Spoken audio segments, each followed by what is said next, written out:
नमस्कार, nation one के prime time bulletin में आपका स्वागत है। मैं हूं लिली और रुक करते हैं खबरों का।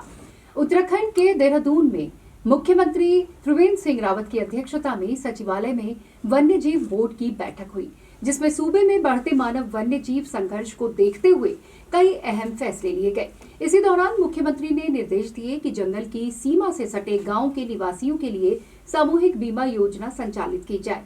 इसके साथ ही वन्य जीव जंगल की देरी न लांगे, इसके लिए वास स्थल विकास और वनों में रंगाल बांस और फसलों के बीज रोपण किए जाए।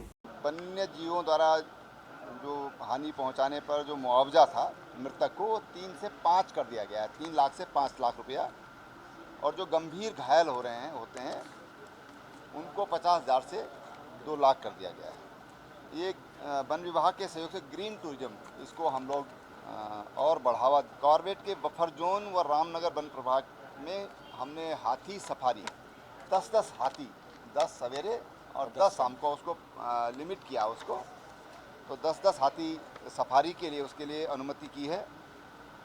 और जो वन प्रबंधन में लोकल लोगों की सहभागिता उसको बढ़ावा देने का निर्णय हुआ है।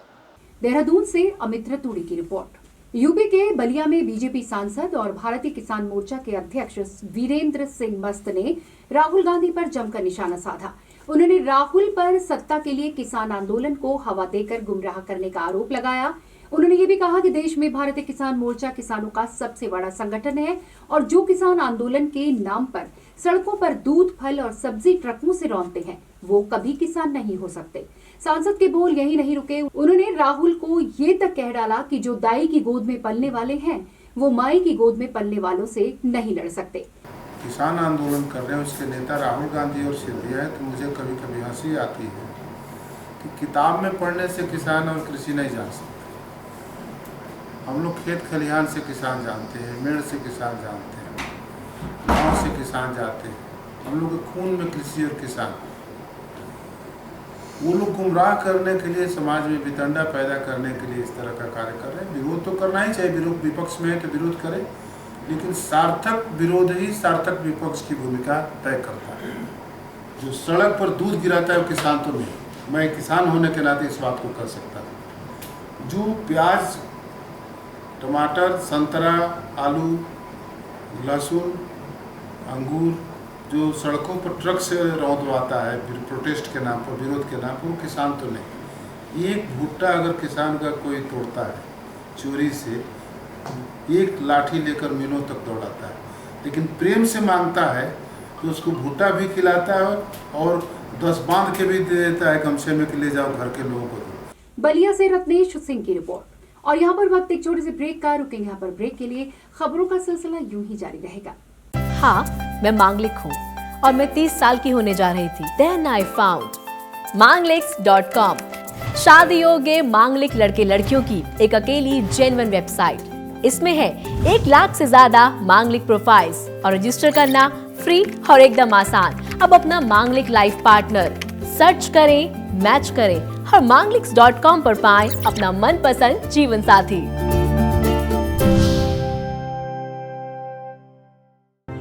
To register on Mangliks.com, use promo code NATION1। Break के बाद एक बार फिर आपका स्वागत है और रुक करते हैं अगली खबर का। यूपी के बलिया में बीजेपी विधायक सुरेंद्र सिंह ने अपनी ही सरकार के फैसले को गलत ठहराया है। अपने एक बयान में उन्होंने राजनाथ सिंह के सीज फायर के फैसले को गलत बताते हुए कहा कि गोली का जवाब बोली से नहीं दिया जाता। वहीं उन्होंने फिटनेस चैलेंज को लेकर पीएम मोदी के वीडियो पर राहुल के तंज का जवाब देते हुए कहा कि राहुल गांधी को राजनीति का टिटनेस हो गया है। उन्होंने मोदी के विदेशों में मस्जिद में जाने और देश में मस्जिदों से दूरी के सवाल पर कहा कि देश की जिस मस्जिद में आदर पूर्वक बुलाया जाएगा वहां मोदी जरूर जाएंगे। सीज फायर का निर्णय ही गलत था। मैं बिल्कुल स्पष्ट रूप से कह रहा हूं कि राजा का धर्म नहीं है कि अत्याचारियों के दमन को शालीनता पूर्वक स्वीकार कर सके। जहां आतंकवादी गोली चला रहे हों वहां बोली से काम नहीं चलता। गोली का जवाब गोली होता है, बोली नहीं होता है। बलिया से रत्नेश सिंह की रिपोर्ट। उत्तराखंड के देहरादून में श्रमिक मंत्री न्यूज वेब पोर्टल चैनल का विधिवत शुभारंभ हुआ। इस मौके पर कई लोगों ने मीडिया के वर्तमान स्वरूप के ऊपर अपने विचार रखे और साथ ही कार्यक्रम में आए कई लोगों ने श्रमिक मंत्र द्वारा शुरू किए जा रहे दिल की बात प्रोग्राम की काफी सराहना की। वहीं न्यूज पोर्टल के editor in chief Alok Sharma ने कहा कि उनका प्रयास रहेगा कि आम जनता की खबरों को प्रमुखता से उठाएं। देखिए, खास आपको पता है जिस तरीके से आज भी लोग चैनल अपनी बात कहना चाहते हैं, उनका वहाँ के जो मीडिया है कि इतना होने के बाद भी वहाँ मीडिया की बाध्यता होती है कि वहाँ तक नहीं पहुँच पाते। तो इस प्लेटफॉर्म के जरिए हम ये चाहेंगे कि आम आदमी कोई भी अपनी बात रखना चाहता है, हमारे तक संपर्क करता है, उसकी बात हम पहुँचाएंगे। देहरादून से अमित रतूड़ी की रिपोर्ट। और बुलेटिन में इस वक्त के लिए मेरे साथ इतना ही। देश और दुनिया की तमाम बड़ी खबरों के लिए बने रहे नेशन वन के साथ। मुझे दें इजाजत। नमस्कार।